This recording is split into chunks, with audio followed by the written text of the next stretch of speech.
اللہ اللہ اللہ اللہ اللہ اللہ اللہ اللہ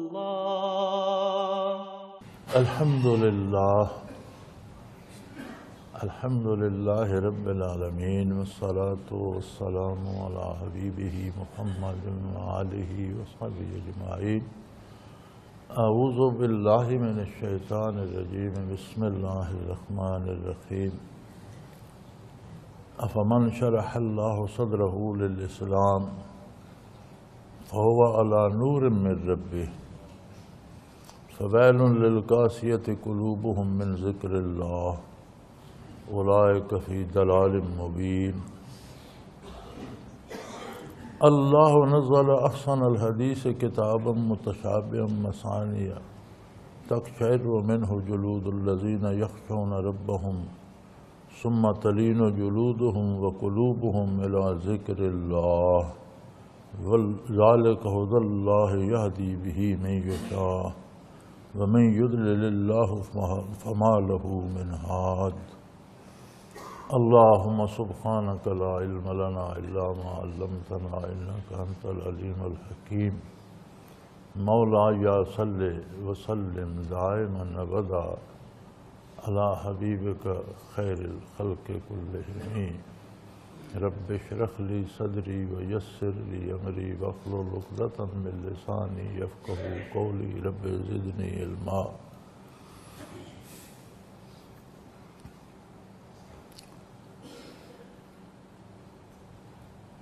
یہ کائنات بسیط اپنے وجود میں اس بات کی گواہ ہے کہ اس کا کوئی نتیجہ ہونا چاہیے۔ ہر کام اپنا نتیجہ رکھتا ہے، انجام رکھتا ہے۔ ایک اصول ہے کہ جو بے نتیجہ کام کیا جائے وہ فضول ہوتا ہے۔ یہ عام انسانی معاشرے کی بات ہے، کوئی آپ ایسا کام کرتے ہیں اس کا کوئی بھلا برا نتیجہ نہیں ہوتا تو وہ فضول کہلاتا ہے۔ حتیٰ کہ لوگ کھیل تماشے میں بھی لاؤ لب میں بھی نتیجہ رکھتے ہیں، حالانکہ وہ کھیل ہی ہوتا ہے، لیکن نہیں یہ جیت گیا یہ ہار گیا، اس سے نہ کچھ حاصل ہوتا ہے نہ کچھ ضائع ہوتا ہے، لیکن وہ ہار جیت کا نتیجہ رکھتے ہیں۔ تو اللہ کی ذات اس بات سے بہت بلند ہے کہ وہ کوئی ایسا کام انجام دے جس کا کوئی نتیجہ نہ ہو۔ پھر یہ معمولی کام نہیں ہے، اتنی بڑی کائنات بسیط، اتنا وسیع عالم کہ عالم بالا کو تو چھوڑیے، ساری دنیا کے بڑے بڑے سائنسدان جب سے دنیا بنی ہے اس تلاش میں سرگرداں ہیں کہ زیر آسمان کیا کچھ ہے، آسمان یا بالائے آسمان کو چھوڑ دیں تو ابھی تک کتنی گلیکسیز ہیں اور ان میں کتنے کھربوں ستارے ہیں، ہر گلیکسی میں یہ شمار نہیں کیا جا سکتا۔ اللہ کی کائنات میں اس فضائے بسیط میں کتنی دنیا بس رہی ہے۔ ہمارے ایک وجود کے اندر 10 کھرب سیل ہیں۔ اندازہ کیجئے کہ وہ کتنی مہین اور باریک سی شے ہوگی انسانی جسم کا سیل، کہ ایک وجود میں 10 کھرب سیل ہیں۔ گوشت، پوست، ناخن، بال، آنکھ، ناک، کان، ہڈیاں، جوشت، پٹھے سب انہی سیلوں سے جڑ کر بنے ہوئے۔ اس سے بھی باریک ترین ایک کوئی مخلوق ہے جسے جرم یا جراثیم کہتے ہیں، وہ ان سیلوں سے بھی کروڑوں گنا کوئی باریک مخلوق ہے، اور ایک پین کی نوک پر وہ اربوں سیل، وہ اربوں جو ہیں وہ آ جاتے ہیں جراثیم، وہ ان سیلوں سے بھی اندر آگے بس رہے ہیں۔ وہ کچھ جراثیم ایسے ہیں جو حیات کے لیے ضروری ہیں، بدن کی نشو و نما کے لیے ضروری ہیں، انہیں کہتے ہیں دوست جراثیم، فرینڈلی جراثیم۔ کچھ ایسے ہیں جو بیماریاں پیدا کر دیتے ہیں۔ عجیب مخلوق ہے، ایک ہی طرح کی جراثیم ہیں، ایک ہی بدن میں ہیں، کہیں سے کوئی چیز کھا لیجیے اس کے ساتھ جراثیم آ گئے، آپ بیمار ہو گئے۔ تو اتنی باریک ترین اور اتنی وسیع جس کی حدود سے انسان آشنا نہ ہوا ہے نہ ہو سکتا ہے، کیا یہ بے نتیجہ ہے؟ اتنا بڑا کام، اس کا کوئی نتیجہ نہیں ہوگا؟ یقیناً یہ اس کا وجود چاہتا ہے کہ اس کا نتیجہ ہو۔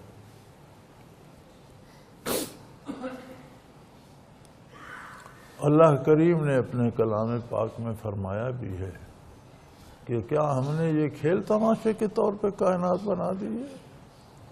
کھیل تماشا اللہ کو زیب نہیں دیتا، اس کی شان بہت بلند ہے۔ اس خالق نے جو کچھ بنایا ہے اس کا نتیجہ ہو۔ لیکن بے شمار مخلوق اس کائنات میں بستی ہے۔ ہم دیکھ رہے ہیں کہ ایک سیلاب ہے انسانوں کا جو عمدہ چلا آتا ہے۔ ہم گن نہیں سکتے کہ روزانہ کتنے انسان اس زمین پہ پیدا ہوتے ہیں۔ ایک سیلاب ہے، عمدہ چلا آ رہا ہے۔ دوسری طرف ہم یہ بھی نہیں گن سکتے کہ روزانہ جا کتنے رہے ہیں۔ یہ جانے والے کہاں جا رہے ہیں، کیوں جا رہے ہیں، آنے والے کہاں سے آ رہے ہیں، وہاں کتنے اور موجود ہیں، کب تک آتے رہیں گے، یہ جانے والے کہاں چلے گئے، یہ کب تک جاتے رہیں گے۔ کبھی یہ سلسلہ ختم بھی ہوگا، ہونا چاہیے، ہر کام جو شروع ہوتا ہے وہ ایک دن ختم ہوتا ہے۔ یہ سلسلہ بھی ختم ہوگا، تو ختم ہوگا تو کیا ساری بساط لپیٹ دی جائے گی؟ اگر ایسا ہو تو پھر تو یہ ساری کائنات بے نتیجہ رہی۔ ایسا نہیں ہوگا، اس کے نتائج سامنے آئیں۔ اس ساری کائنات میں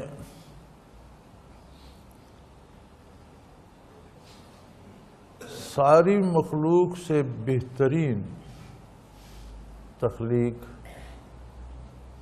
سب سے افضل مخلوق انسان ہے۔ باقی جتنی چیزیں اللہ نے پیدا کی، خلق لکم ما فی الارض جمیعا، روئے زمین پر جو کچھ ہے وہ تمہاری خاطر۔ اب دیکھیے، آپ ایک جانور کو ذبح کر لیتے ہیں، اس کو کھا بھی لیتے ہیں، اس کی کھال بھی استعمال کر لیتے ہیں، ہڈیاں بھی استعمال کر لیتے ہیں۔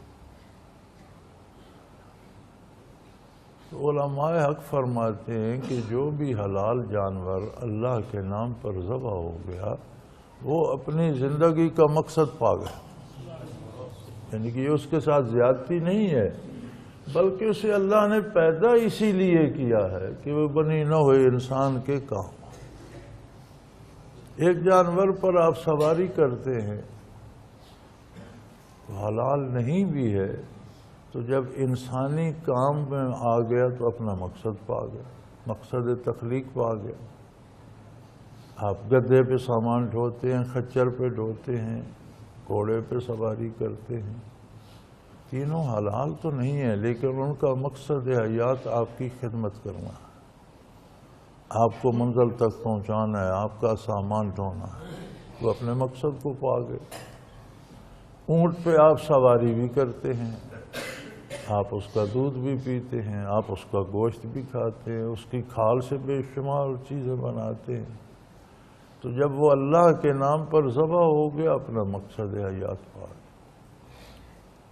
ورنہ تو یہ عجیب زیادتی نظر آتی ہے نا کہ ایک مخلوق دوسری مخلوق کو کھا رہی ہے. تو فرمایا وہ دوسری مخلوق بنائی اس لیے گئی ہے. سورج عالم انسانیت کی بقا اور اس کی نشو و نما کے لیے طلوع ہوتا ہے. چاند اس کی خدمت کرتا ہے، ستارے سیارے اس کی خدمت کرتے ہیں. کائنات میں جو کچھ بھی ہے وہ انسان کی خدمت پہ لگا. اگلے دن کسی صاحب کا سوال تھا، شاید بہت اچھے اعلیٰ سائنسدان ہیں، کوئی ریسرچ کر رہے ہوں گے کہ اور کسی سیارے پر بھی کوئی مخلوق ہے یا نہیں. تو میں نے انہیں عرض کیا تھا کہ قرآن نے اس کو زیر بحث نہیں لایا، کیونکہ یہ انسانیت کی بہتری یا اس کے لیے نہیں ہے. کہیں کوئی ہے تو ہوا کرے، نہیں ہے تو نہ ہو. تو قرآن میں اس بحث کو نہیں چھیڑا گیا کہ اور سیاروں پر مخلوق ہے یا نہیں ہے. جنات کا ذکر ہے، فرشتوں کا ذکر ہے، لیکن اور کسی طرح کی کسی مخلوق کا نہیں. ایک بات. دوسری بات یہ ہے کہ ساری تخلیق کو منسوب کیا گیا ہے انسانوں کے لیے. تو اب جیسے اس زمین پہ بھی بے شمار مخلوق ہے جو ہمیں نظر نہیں آتی، نہ جنات نظر آتے ہیں، نہ جراثیم نظر آتے ہیں، نہ سیل نظر آتے ہیں. کچھ زندگی کے لیے ضروری ہیں، کچھ غیر ضروری ہیں.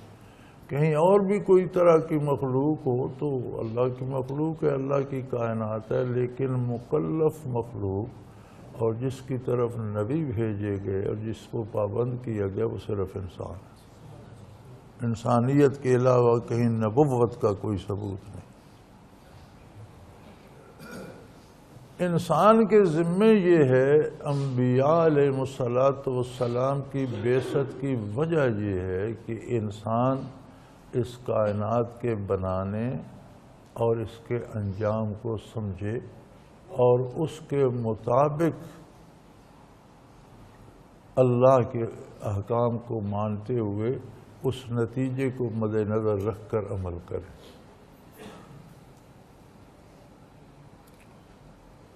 اب مصیبت یہ ہے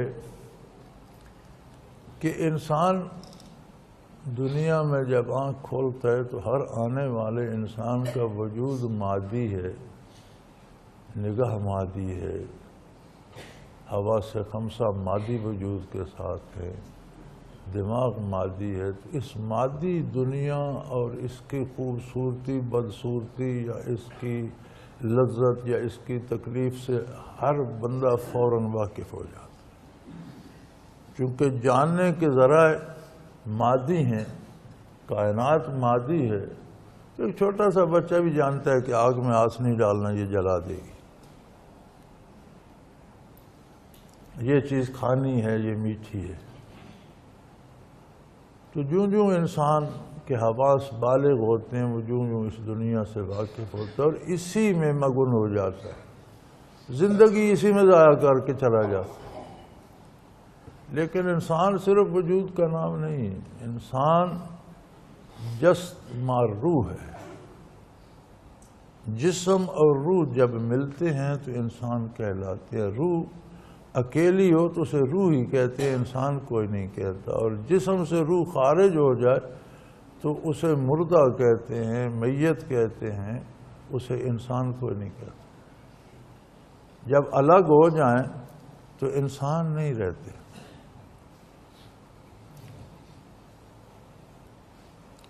کوئی نہیں مرنے کے بعد کہتا کہ میرے والد صاحب کو غسل دیجئے، والد صاحب کا جنازہ. وہ کہتے ہیں میت کو غسل دیں. میت وہی بندہ ہے جو جسے ساری عمر آپ والد صاحب ابا جی کہتے رہے، آپ کوئی نہیں کہتا. بھائی ہے، بیٹا ہے، مرنے کے بعد نہ کوئی بھائی کہتا ہے نہ بیٹا کہتا ہے، میت ہو جاتا ہے.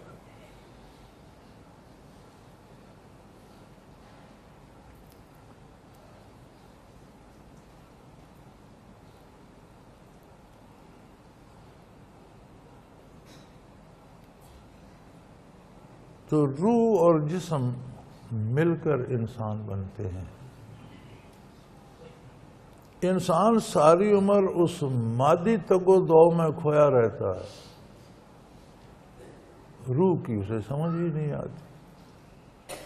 اب چاہیے تو یہ تھا کہ جس طرح اس نے مادی چیزیں دریافت کرنی، روحانی بھی دریافت کرتا، روح کو بھی دریافت کرتا، اسے پتہ ہے میرے اندر روح ہے۔ اس کے باوجود اللہ اتنے کریم ہیں کہ پھر انہوں نے انبیاء مبعوث فرمائے، اپنا ذاتی کلام نازل فرمایا اور لوگوں کو متوجہ فرمایا کہ تم صرف جانور نہیں ہو کہ محض ایک جسم ہے اور اس میں اخلاق سے مل کر ایک کیفیت روح کی بن گئی، جب وہ اخلاق ڈسٹرب ہوں گی تو روح بھی ختم ہو جائے گی، بکھر جائے گی۔ وہ بات نہیں ہے، تم میں روح جو ہے وہ عالم امر سے ہے، ابدی ہے، دائمی ہے، اور تمہیں ہمیشہ رہنا ہے۔ کسی جسمانی لذت سے روکا نہیں ہے۔ جسمانی حظ اٹھاؤ، اچھا کھانا کھاؤ، اچھا لباس پہنو، لیکن وسائل اللہ کے حکم کے مطابق اختیار کرو۔ سادہ سی بات، سارا اسلام اتنا سارا۔ اس لیے کہ تم جو کماتے ہو، جو کھاتے ہو، جو سوچتے ہو، جو کرتے ہو، اس کا ایک نتیجہ ہوتا ہے، اور وہ نتیجہ روح کو متاثر کرتا ہے۔ جس طرح ہر کھانے کی لذت بدن کو، کام و دہن کو معزوز کرتی ہے، کڑوا کھائیں تو وہ تکلیف دیتا ہے، اسی طرح اچھا کام روح کے لیے لذت پیدا کرتا ہے، برا کام اسے پریشان کرتا ہے، خراب کرتا ہے۔ اس کے لیے انبیاء بھی بھیجے، کتابیں نازل فرمائیں۔ پہلی بات تو یہ ہے کہ انسان کو چاہیے تھا کہ جس طرح دنیا کے سارے کام از خود سیکھ لیے، آخرت کے بھی سیکھ لیتا، روح کی ضروریات کو بھانپ لیتا۔ اس نے احسان عظیم فرمایا کہ انبیاء مبعوث فرمائے، کتابیں نازل فرمائیں، اور اپنا ذاتی کلام عطا۔ اب اگر انسان پھر بھی نہ سمجھے، انبیاء کی تعلیم کی طرف توجہ ہی نہ کرے، فرصت ہی نہ ہو اسے، تو ایک اصول ہے فطرت کا، آپ ایک بازو گلے میں باندھ دیں، اس سے کوئی کام نہ لیں 2 مہینے 4 مہینے، پھر آپ کھولیں تو وہ کام نہیں کرے گا، وہ یہیں لگا رہے گا۔ ایک آنکھ پہ پٹی باندھ دیں، 2-4 مہینے باندھے رکھیں، اسے استعمال نہ، پھر کھولیں گے تو اس میں بینائی نہیں ہوگی۔ یعنی جس چیز کو آپ چھوڑ دیں گے وہ مر جائے گا۔ اگر آپ ساری زندگی روح کی طرف متوجہ نہیں ہوں گے، مر جائے گی، بیکار ہو جائے گی۔ اور اگر آپ کے دل میں آرزو پیدا ہو جائے کہ کس نے یہ میرا وجود بنایا، وہ کون ہے، اس نے اس میں کتنی باریک چیزیں، باڈی سیلز، پھر ان سے آگے جرمز، کتنی مخلوق اس میں بسا دی،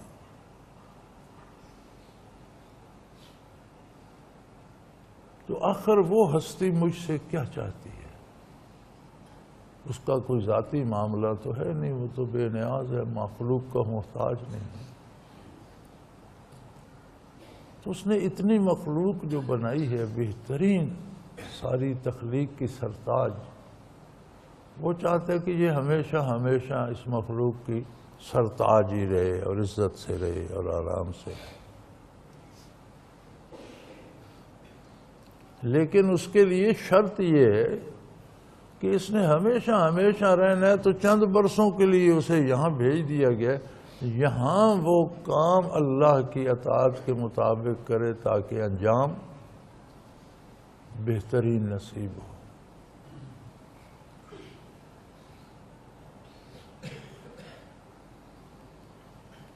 یہ عجیب مسئلہ ہے۔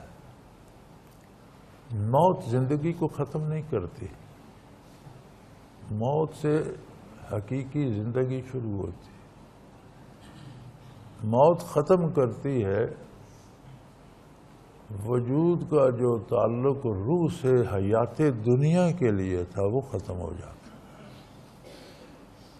اب اس کے بعد وجود بکھر جائے، درندے کھا جائیں، آگ میں جل جائے، سمندروں میں غرق ہو جائے، مادے کی کسی نہ کسی صورت میں کنورٹ ہوتا رہتا، اور جو مادہ اس وجود کا حصہ رہا ہے اس کا تعلق روح کے ساتھ ہمیشہ رہتا ہے، جتنا دنیا میں رہا اتنا ہمیشہ اس کے ساتھ تعلق رہتا ہے۔ ایک حدیث شریف کا مفہوم ہے کہ کافر کی داڑھ جو ہے یہ ایک ایک داڑھ احد پہاڑ کے برابر ہو۔ اس کی تشریح سمجھنے کے لیے آپ یہ سمجھنا چاہیں کہ پیدا ہونے سے مرنے تک اس داڑھ کے کتنے سیل تھے جو آئے اور چلے گئے۔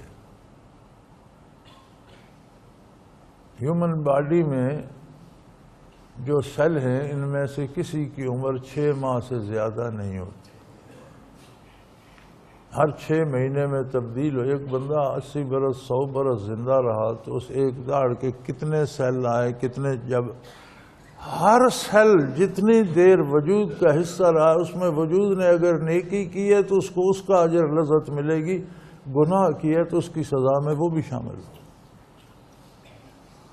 جو اگلے پچھلے سارے سیل جب اللہ کریم جمع کرے گا تو داڑھ وہ جتنی بن جائے گی کہ نہیں؟ سائنٹیفکلی سوچ کے دیکھ تو حضور کے اس ارشاد گرامی کی سمجھ آ جاتی ہے کہ از خود یہ تو بن جائے گی۔ ہر سیل کو اتنا ہی عذاب ہوگا جتنی گناہ میں اس کی شراکت۔ یہ نہیں ہو سکتا کہ گناہ میں دوسرا سیل شامل ہو، عذاب دوسرے پر نہیں۔ ہر سیل نے جتنی دیر، جتنے مہینے، جتنے گھنٹے وجود کا حصہ رہا اور گناہ میں جتنی اس کی شراکت ہے اتنی اس کو سزا ہو۔ ہر باڈی سیل جتنی دیر وجود مومن کا حصہ رہا اور اس میں جو اس نے نیکی کی اس کی لذت ہر سیل کو الگ نصیب ہو۔ تو اندازہ لگا لیجئے کہ عذاب کتنی قسم کے ہوں گے اور لذات کتنی قسم کی ہوں۔ روح جب الگ ہوتی ہے عام آدمی کی تو زندگی کا تعلق ختم ہو جاتا ہے، لیکن ہر باڈی سیل کے ساتھ اس کا تعلق رہتا ہے۔ اگر روح کو اللہ نہ کرے عذاب ہو تو مکلف بذات روح ہوتی ہے، براہ راست روح کو عذاب ہو رہا ہوتا ہے، لیکن اس کے تابع ہو کر وجود کے ہر ذرے کو وہ جہاں بھی ہو اسے عذاب اپنے حصے کا پہنچ رہا ہوتا ہے۔ اللہ جس روح کو انعام دیتے ہیں ثواب پاتی ہے، جو لذات اسے جیسے دنیا میں بدن براہ راست مکلف ہے، روح اس کے تابع ہے۔ برزخ میں روح براہ راست مکلف ہوتی ہے، بدن اس کے تابع ہوتا ہے۔ جس کو ثواب ہو رہا ہے براہ راست روح کو ہو رہا ہے، لیکن روح کے واسطے سے بدن کے ذرات جہاں جہاں ہے سب کو پہنچ رہا۔ پھر کچھ لوگ عجیب ہوتے ہیں جن کی روح کا تعلق بدن کے ساتھ مرنے کے بعد بھی کم از کم اتنا رہتا ہے کہ بدن گلتے سڑتے۔ یہ بڑی عجیب بات ہے کہ بدن گل سڑ جاتا ہے، لیکن روح کے بعد کچھ لوگوں کی ارواح کا تعلق وجود کے ساتھ اتنا زیادہ رہتا ہے جو ان روح میں نجات میں ہوتی ہیں اور اعلیٰ حالات میں ہوں۔ تو مجھے پچھلے دنوں ایک ڈاکٹر صاحب بتا رہے تھے کہ ہمارے کالج نے ایک میت خریدی، میڈیکل کالج والے خریدتے بیچتے رہتے ہیں، پھر انہیں چیر پھاڑ کر کے شاگردوں کو سمجھاتے ہیں، دکھاتے ہیں۔ تو 2-4 دن بعد، ہفتے بعد وہ موقع آ گیا کہ اسے چیر پھاڑ کر شاگردوں کو دکھایا جائے۔ تو پرنسپل صاحب نے کہا کہ وہ باڈی لے آؤ۔ وہ جب باڈی دیکھی تو ساری پر فنگس لگی ہوئی تھی۔ اب ہیومن باڈی کو جو فنگس مرنے کے بعد لگتی ہے وہ نرا زہر ہوتی ہے، کسی کی انگلی اس کے ساتھ بھی ٹچ کر جائے تو اس کی موت کا سبب بن سکتا ہے۔ ان کا جی وہ تو ہاتھ لگانے کے قابل نہیں، اسے فنگس لگی ہے، اسے کوئی چیرے پھاڑے گا کیا؟ مجبوری ہے، پھر دفن کر لو۔ انہوں نے دفن کر دی۔ 2 سال بیت گئے۔ 2 سال بعد پرنسپل صاحب کو خیال آ گیا، فرمایا وہ باڈی لے آؤ یار، اس کی ہڈیاں تو رہ گی، گوشت گل گیا ہوگا، ہڈیاں ہوں گی تو ہڈیاں ہی جوڑ کر تو وہ جتنا کام ہو سکے وہ کریں گے۔ بڑی مہنگی ہے نا، 2-2, 3-3 لاکھ، 2.5 لاکھ کی باڈی خریدی ہوئی ہوتی ہے، تو جو چیز کام آ جائے۔ جب قبر کھولی گئی تو وہ تر و تازہ تھی، نہ کوئی فنگس تھی، نہ کوئی میل تھا، نہ تر و تازہ۔ پرنسپل صاحب کو بتایا گیا۔ اب یہ سارے ہیں نا انگریزی تعلیم یافتہ اور روح بدن کے تعلقات کی طرف ان کی توجہ ہی نہیں ہے، تو انہوں نے حکم دیا اس پر تیز قسم کا تیزاب ڈال دو، یار پرانا گوشت ہے اتر جائے گا، ہڈیاں نکال دو۔ جب اس پر تیزاب ڈالا گیا تو وہ اور صاف ہو گئی، ایسے لگا جیسے کسی نے نہلا دیا ہے۔ وہ زمین پہ گرتا تھا تو زمین کھولنے لگتی، جسم پہ گرتا تھا تو جسم کا میل صاف۔ انہوں نے آ کر بتایا، اس نے کہا اچھا یار پھر سے کالج سے نکال کر کسی قبرستان میں دفن کر۔ یہ کیوں ایسا ہوا؟ وہ ایسا کوئی اللہ کا بندہ تھا کہ مرنے کے بعد بھی اس کی روح کا تعلق اس کے جسم کے ساتھ اتنا تھا کہ جسم خراب نہیں ہوتا۔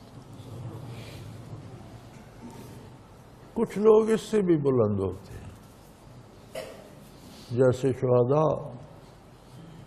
اللہ کریم فرماتے ہیں لا تحسبن الذین قتلوا فی سبیل اللہ، یہ سوچنا بھی منع ہے کہ شہید مر گیا، جسم کے پختے اڑ گئے، جنازہ پڑھا گیا، دفن کے فرمایا سب کچھ ہوا لیکن وہ زندہ ہے۔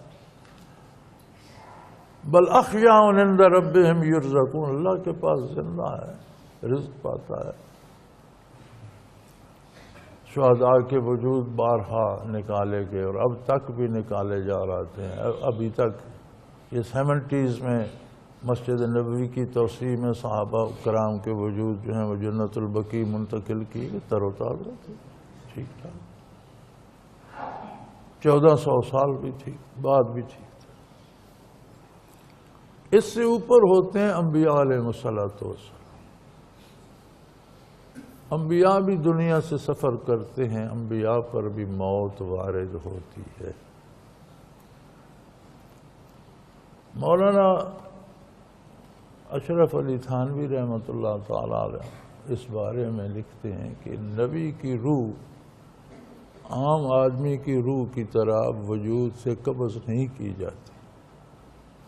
بالخصوص نبی کریم صلی اللہ علیہ وسلم کے بارے وہ لکھتے ہیں کہ آپ کی روح اطہر کا جو تعلق امور دنیا سے، کھانا پینا، سونا، جاگنا، چلنا پھرنا یہ تھا، وہ تعلق محدود کر دیا گیا، روح اطہر کو بدن عالی سے جدا نہیں کیا۔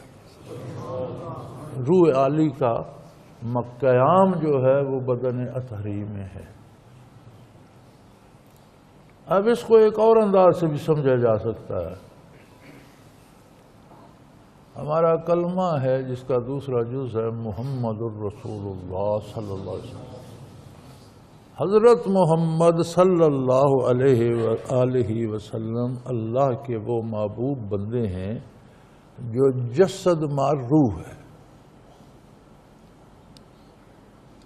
یہ لوگ گھر بیٹھے بیٹھے درود اور صلاۃ سلام بناتے رہتے ہیں نا، تو ان میں دیکھیں ان میں یہ بھی ہے صلاۃ علی روح محمد علی جسد، ان کو یہ تمیز نہیں ہے کہ روح اور جسد الگ الگ نہیں ہے۔ ان لوگوں کو بھی گمراہ کرتے رہتے ہیں، خود بھی گمراہ۔ میں نے کئی جگہ پڑھا ہے کہ صلاۃ ہو روح اقدس پر، صلاۃ ہو وجود، بھائی وجود اقدس اور روح اقدس ایک ہی ہیں، اس لیے حضرت محمد آج بھی رسول ہیں، کیونکہ نبوت ملی ہے جسم اور روح کے آمیز، جس روح مال جسد نبی ہے اللہ کا۔ اگر روح اثر الگ ہو گئی تو نبوت کس کے پاس رہی؟ جسم کے پاس یا روح کے پاس؟ اگر نبوت روح کے پاس ہے تو پھر ہونا چاہیے روح محمد رسول اللہ۔ اگر نبوت جسد کے پاس ہے، جسم کے پاس، جسد اطہر کے پاس ہے، تو پھر ہونا چاہیے جسد محمد رسول اللہ۔ ہم تو پڑھتے ہیں محمد الرسول اللہ، اس کا مطلب ہے کہ محمد اللہ کے رسول ہیں، اور محمد ویسے ہی ہیں جیسے دنیا میں موجود تھی۔ روح عالی الگ نہیں ہوئی، بلکہ جو تعلق دنیاوی ظاہری حیات سے تھا وہ محدود کر دیا گیا۔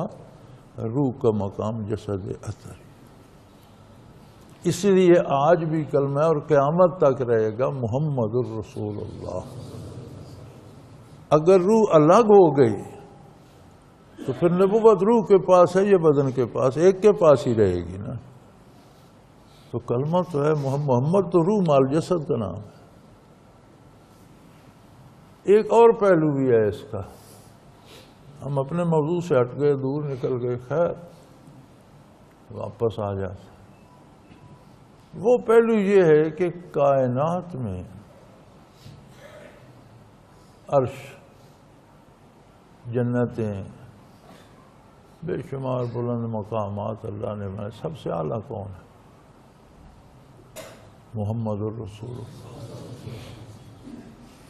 ارواح میں روح اطہر سب سے اعلیٰ ہے، اجسام میں جسد اطہر سب سے اعلیٰ ہے، جنت المعلیٰ سے بھی، عرش عظیم سے بھی، ساری مخلوق میں اعلیٰ ترین مخلوق وجود رسول اللہ۔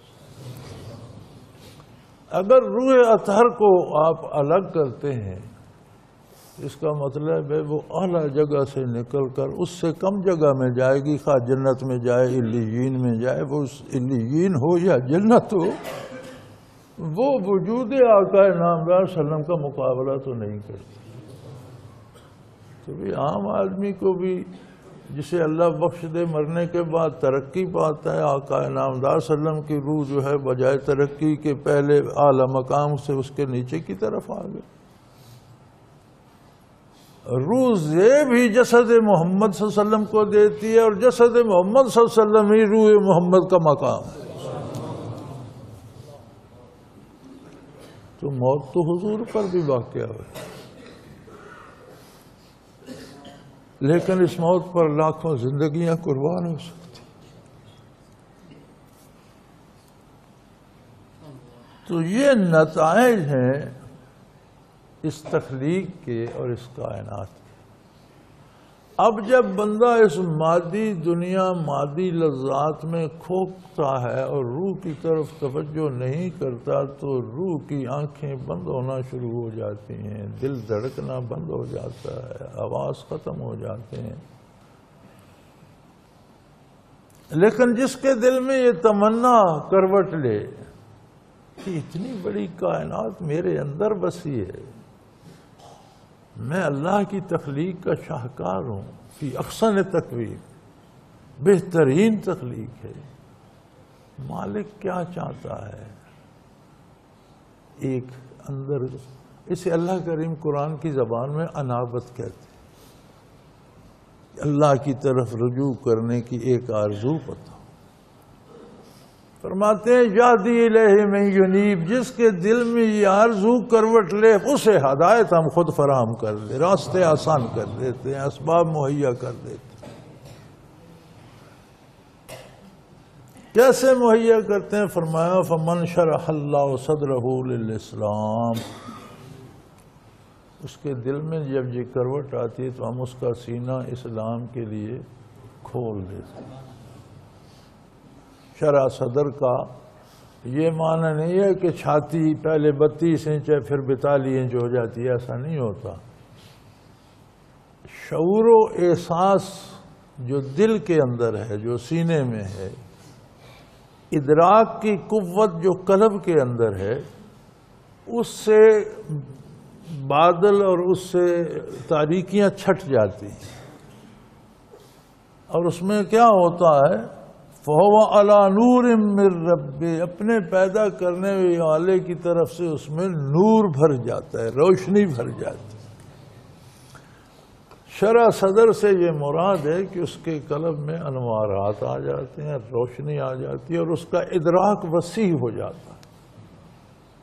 وہ صرف دنیا کے کاموں کو دنیا کی نظر سے نہیں دیکھتا بلکہ دنیا کو بھی آخرت کی نظر سے دیکھتا ہے۔ اس کی نظر بہت وسیع ہو جاتی ہے، وہ دیکھتا ہے کہ یہ کام کرنے کا نتیجہ دنیا میں کیا ہے اور برزخ میں کیا ہے اور روز قیامت کیا ہوگا۔ تو شرح صدر تو ہو گیا، سینہ کھل گیا۔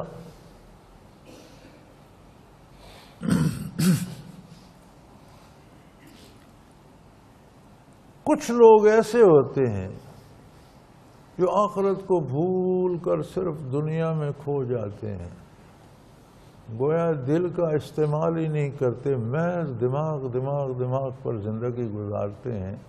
تو جب دل کا استعمال ترک ہوتا ہے تو وہ پتھر بن جاتا ہے، دل نہیں رہتا۔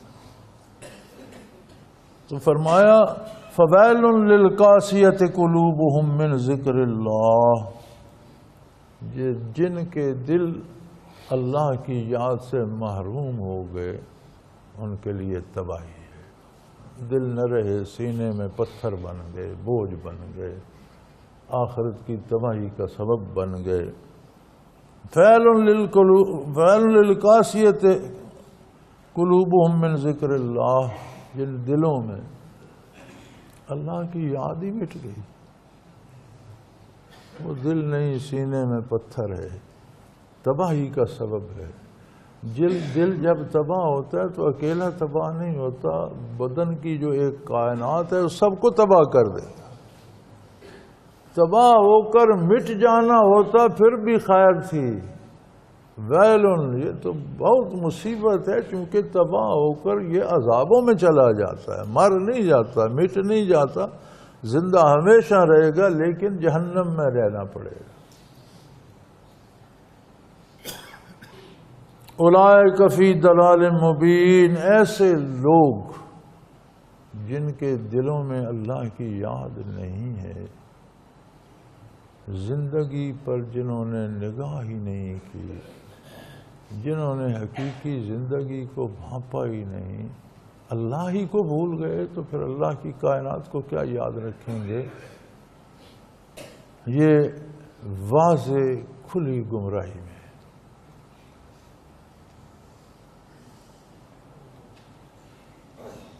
یہ کیا لوگ ہیں، کیسے لوگ ہیں؟ اللہ نزل احسن الحدیث، کتنی خوبصورت بات اللہ نے نازل فرمائی۔ کائنات کی حیثیت کیا ہے؟ اس نے فرما دیا کن، ساری ہوگی۔ دو ہی لفظ ہیں، کیا فرنوں، ساری کائنات ہے۔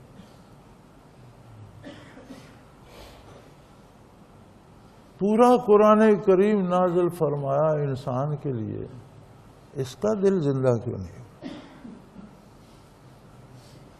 سارا کلام الہی ہے، ذاتی کلام ہے اللہ کا۔ قرآن کریم کی عظمت یہ ہے کہ اس کے الفاظ بھی اللہ کی طرف سے ہیں، مفاہیم بھی اللہ کی طرف سے ہیں۔ یہ وحی مطلب ہے، وہ وحی جس کی تلاوت کی جائے۔ پہلی کتابیں جو نازل ہوئیں سب برحق تھیں، ہم سب پر ایمان رکھتے ہیں، سب اللہ کی طرف سے تھیں، لیکن یاد رکھیں ساری کتابیں جو تھیں وہ وہی غیر مطلب تھی۔ پہلی ساری کتابیں مفاہیم اللہ کی طرف سے تھے، الفاظ انبیاء کے تھے۔ یہی وجہ ہے کہ ان میں تعریف بھی ہو گئی، وہ مٹ بھی گئی۔ اللہ کا کلام مٹایا نہیں جا سکتا، نہ اس میں تحریف ہوتی۔ وہ کتابیں جو پہلے تھیں انبیاء اور رسل پر نازل ہوئیں، وہ وہی غیر مطلب تھیں، مفاہیم اللہ کی طرف سے عطا کیے گئے، الفاظ انبیاء اور رسل کے اپنے تھے۔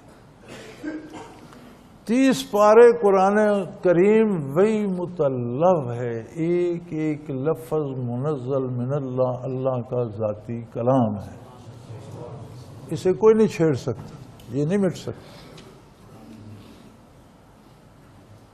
اس کے ساتھ وہی غیر مطلب ہے جو اس کی تفسیر اور تشریح ہے، وہ ہے ارشادات محمد الرسول اللہ صلی اللہ علیہ وسلم۔ وہ ساری تفسیر جو حضور نے فرمائی وہ بھی منزل من اللہ ہے، مفاہیم اللہ کی طرف سے ہیں، الفاظ آقا نامدار صلی اللہ علیہ وسلم کے ہیں جسے آپ حدیث شریف کہتے ہیں، وہ بھی وہی الہی ہے، وہی غیر مطلب ہے۔ بھی آپ 30 پارے قرآن کو دیکھیں، 6666 تو آیات ہیں۔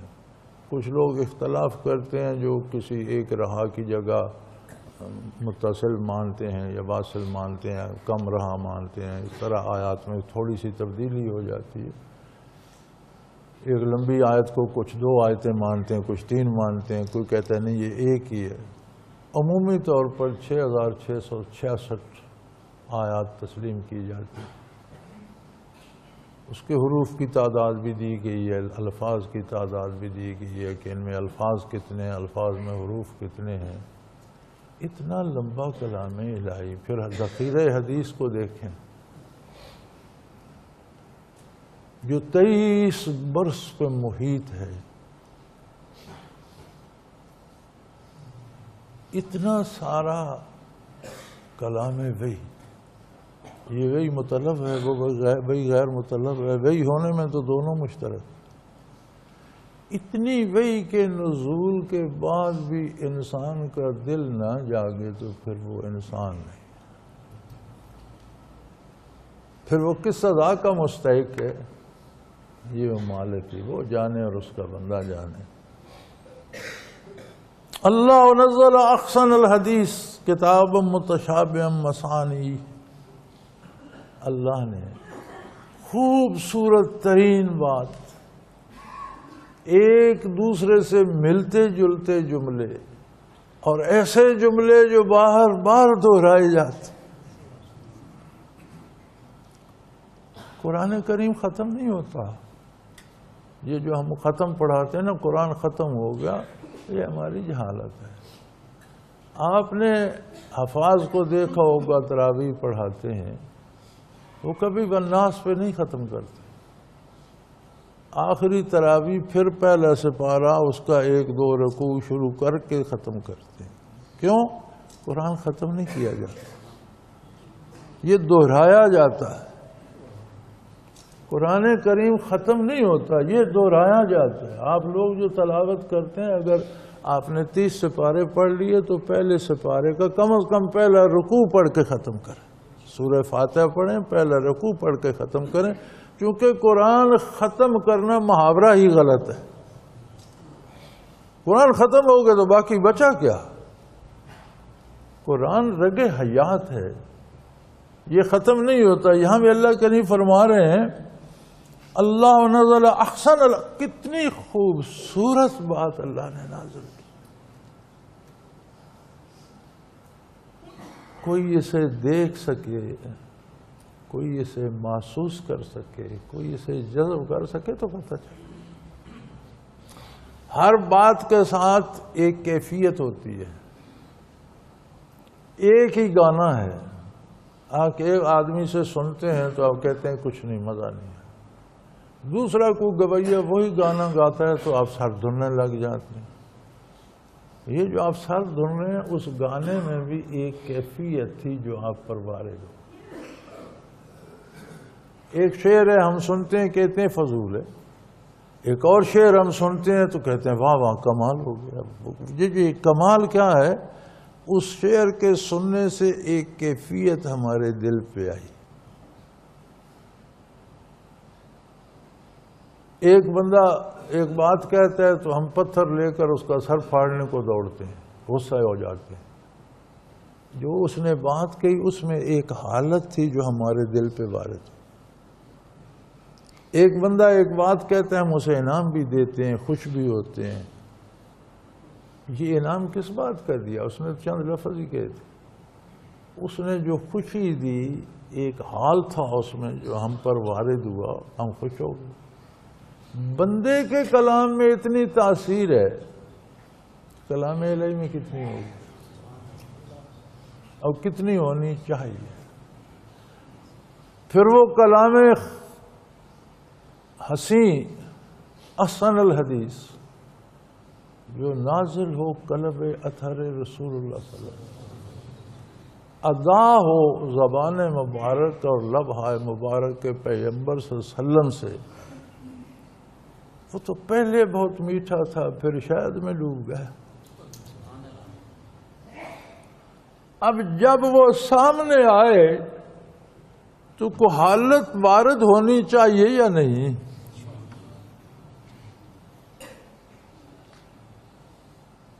کمال ہے، ہم تو پڑھتے رہتے ہیں، کچھ بھی نہیں ہوتا، بلکہ دل میں فکر ہوتی ہے کہ یار پارا پڑھنا ہے، کبھی یہ ختم ہو جان چھوٹ۔ یہ کیا عجیب بات۔ اس کی وجہ یہ ہے کہ ہم نے شرف انسانیت ضائع کر دیا، دل میں وہ حساسیت رہی نہیں کہ کلام الہی کو محسوس کرتے۔ یہی جس جملے پہ ہم خوش ہو کر انعام دیتے ہیں، یہ جملہ ایک پتھر کے سامنے کہتے رہو تو وہ خوش ہوگا؟ اس میں احساس و ادراک ہی نہیں ہے۔ جس جملے پہ ہم بھڑک اٹھیں، وہ جملہ ایک پتھر کے سامنے کہتے رہو تو کیا وہ ناراض ہوگا؟ اس میں احساس و ادراک۔ اگر کلام الہی کی کوئی کیفیت وارد نہیں ہوتی تو پھر ہم پتھر ہو چکے۔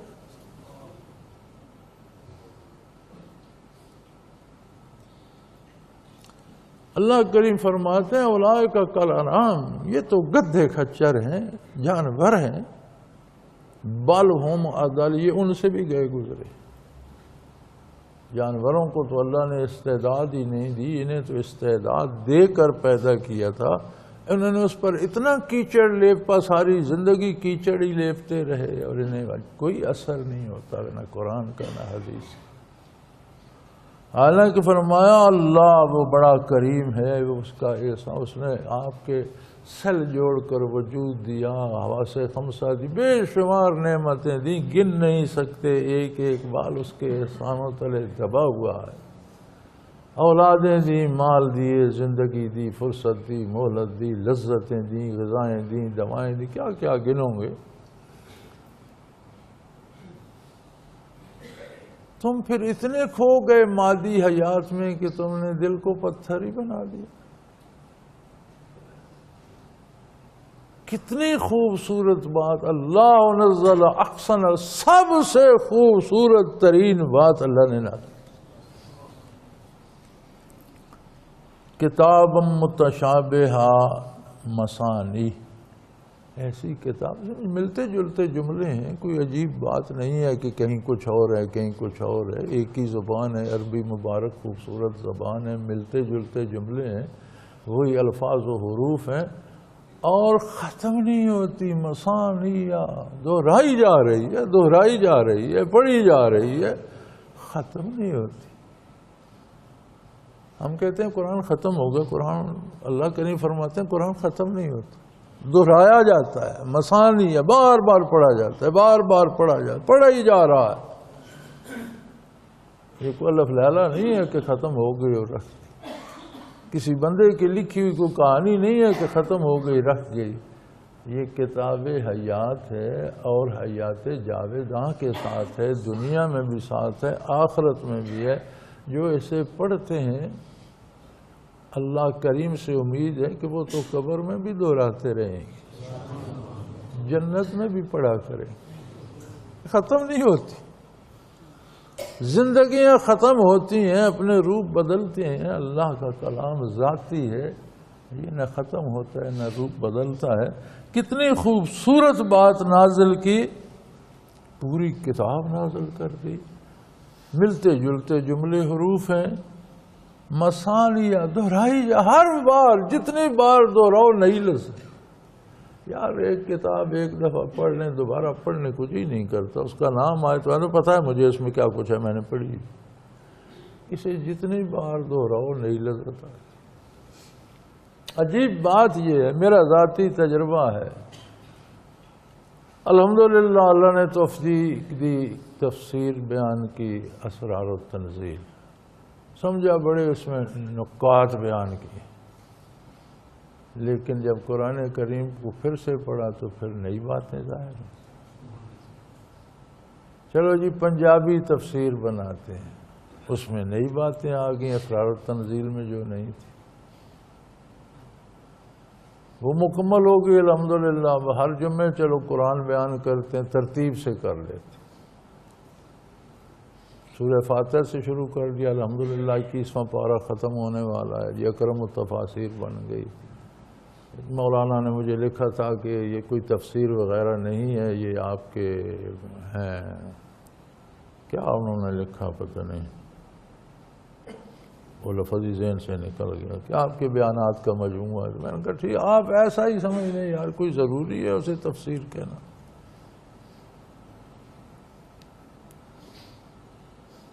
اب وہ 21ویں پارے پر ہے، لیکن جب قرآن کریم پیچھے سے پڑھتا ہوں تو نئی باتیں سمجھ آتی ہیں، اور پھر دکھ ہوتا ہے کہ یہ اس میں تفسیر میں کیوں نہیں دیا، تفسیر میں کیسے دیتے، علم میں نہیں تھا۔ آپ جب پڑھنا شروع کریں، سمندر میں جب غوطہ لگائیں کچھ نہ کچھ موتی نکل آتے، آپ جب تلاوت کرتے ہیں نئی لذتیں، نئی کیفیتیں اور نئے معانی بھی سمجھ آتے ہیں۔ اللہ کا کلام ہے، معانی ختم تو نہیں ہوں گے، اللہ کا سمندر ہے، اس سے موتی ختم تو نہیں ہو جائیں گے۔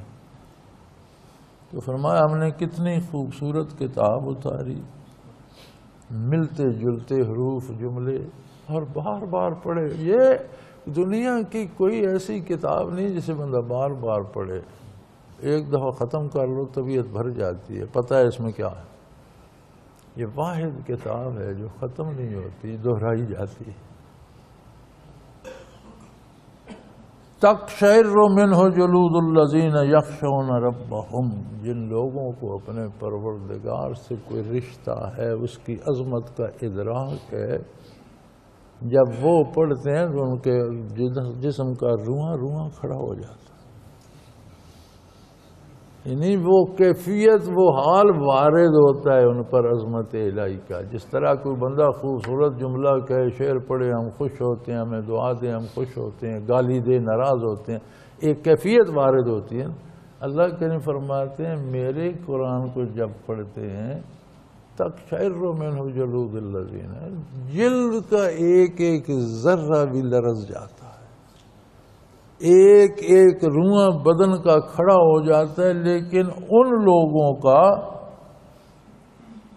جن کا میرے ساتھ تعلق ہے، جو میری عظمت سے اپنی حیثیت کے مطابق آشنا ہے، جنہیں ادراک ہے میرے قادر، میرے خالق، میرے مالک ہونے کا، عظمت الہی سے ہر بندہ اپنی حیثیت کے مطابق آشنا ہے۔ عام آدمی کو جو آشنائی ہے، عالم کو اس سے زیادہ ہے، ولی اللہ کو اس سے زیادہ ہے، صحابہ کرام کو ان سے زیادہ۔ انبیاء کی معرفت انبیاء ہی کے لیے ہوتی ہے، غیر نبی سما نہیں سکتے۔ ہر ایک کی معرفت اپنی حیثیت کے مطابق ہوتی ہے۔ اور فرمایا ہوتا یہ ہے کہ جب وہ میرے کلام کو پڑھتے ہیں تقشعر منہ جلود الذین یخشون ربہم، جو اپنے پروردگار کی عظمت سے اپنی حیثیت کے مطابق آشنا ہے، ان کی جلد کا رواں رواں لرز اٹھتا ہے۔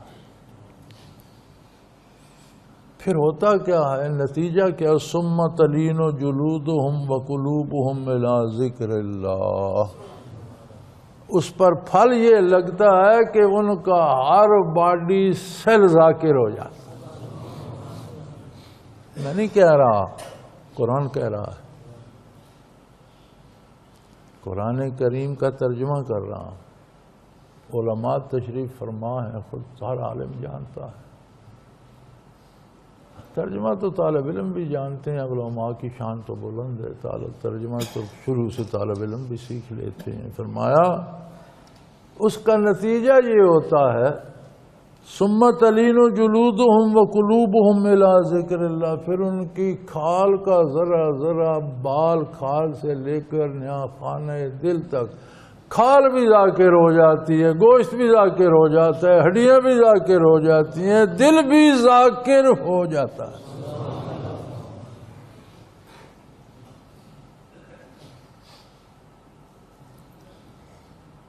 اب اللہ کا نظام ہے کوئی پھل، کوئی درخت، کوئی بیل آپ اگاتے ہیں، بڑی محنت کرتے ہیں، پھر وہ پھل لاتی ہے، پھر پھل کے اندر بیج ہوتا ہے، وہی بیج جو اس کا نتیجہ ہوتا ہے اسے آپ بوتے ہیں، اس پر محنت کرتے ہیں، گوڈی کرتے ہیں، پانی دیتے ہیں، کھاد دیتے ہیں، پھر وہ ساری بیل بن جاتی ہے۔ یہ حاصل ہے ساری کا ثم تلینو جلودہم وقلوبہم الی ذکر اللہ، ان کی کھال بالوں سے لے کر نیا خانہ دل تک سارا وجود ذاکر ہو جاتا ہے، یہ اس کا بیج ہے۔ صوفیاء نے تو صرف اتنا قصور کیا کہ اسے بیج کو پھر لوگوں کے دلوں میں بو دیا۔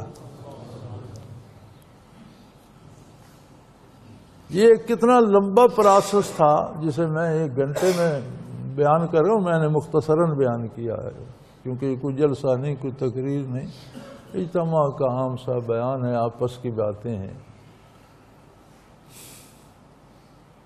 صوفیاء سے اگر لوگ ناراض ہوتے ہیں، صوفیاء کا جرم اتنا ہے کہ انہوں نے اسی بیج کو پھر دلوں میں بو دیا، قلوب میں پھر یہ کاشت کر دیا، اور کہا محنت کرو، پانی دو اسے، کھاد دو اسے، اس کی گوڈی کرو، کیا ہوگا؟ یہی سارا سلسلہ پھر تمہیں نصیب ہو جائے، تمہارے دل میں خشیت آ جائے گی، تمہارا وجود کا ذرہ ذرہ ذاکر ہو جائے گا۔ جب وجود کا ذرہ ذرہ عظمت الہی سے آشنا ہوگا تو دنیا میں تمہیں ایک نور نصیب ہو جائے گا دل میں، جو تمہیں گناہوں سے بچنے میں مدد دے گا۔ تمہارے پاس ایک روشنی ہوگی، بھلے برے کی تمیز کر سکو گے، بھلائی اختیار کرو گے، برائی سے بچ سکو گے۔ فرمایا ذالک ھدی اللہ یہدی بہ من یشاء، بھئی یہ سارا اللہ کا انعام ہے، اس کی ہدایت ہے، اس کی رہنمائی ہے، جسے چاہے ہدایت دے دے، اسے کوئی مجبور تو نہیں کر سکتا، لیکن اس کا بہت بڑا انعام ہے جس کو بھی عطا کر دے۔ وَمَن يُضْلِلِ اللَّهُ فَمَا لَهُ مِنْ هَادٍ، اور کسی کی بات اللہ ہی سے بگڑ جائے اور اللہ اسے اس چیز کا ادراک ہی نہ ہونے دے، پھر کوئی اسے کیا سمجھائے؟ اللہ اس پر یہ دروازے بند کر دیں تو اسے کون سمجھائے گا؟ وآخر دعوانا ان الحمدللہ رب العالمین، الحمدللہ والصلاة والسلام علی اللہم ربنا لا تقتلنا بغضبک ولا تهلكنا بعذابک واعف عنا اللہم ربنا لا تسلط علینا اللہم ربنا نور قلوبنا بنور المعرفت اللہم ارزقنا اتباع نبیک صلی اللہ علیہ وسلم اتباع خلفاء الراشدین المہدیین اللہم ربنا سلنا امورنا فی دیننا و دنیانا ربنا اغفر لنا ذنوبنا وکفر عنا سیئاتنا وتوفنا مع الابرار۔ اللہ کریم ہمارے قلوب کو بھی زندگی عطا کر، اللہ ہمارے وجودوں کو بھی ذاکر کر، اللہ کریم ہم پر احسان فرما، ہماری خطاؤں سے درگزر فرما، خلوص نیت عطا کر، صالح کردار عطا کر، نیک انجام نصیب فرما، اپنی یاد میں زندہ رکھ، اپنی یاد پہ موت نصیب فرما۔ وصلی اللہ تعالی علی حبیبہ محمد رحمت اللہ اللہ اللہ اللہ اللہ اللہ اللہ اللہ۔ حضرت امیر محمد اکرم آوان مد ذلہ العالی دارالعرفان منارہ ضلع چکوال میں سالہ سال سے قرآن و حدیث کے اوپر خطابات کر رہے ہیں اور سلسلہ نقشبندیہ اویسیہ کے مطابق لوگوں کو ذکر الہی کی تربیت دے رہے ہیں۔ وہ قرآن پاک کی تفسیر ترتیب وار بیان کر رہے ہیں۔ تفسیر قرآن کو وہ موجودہ ملکی اور بین الاقوامی حالات کے مطابق بیان کرتے ہیں۔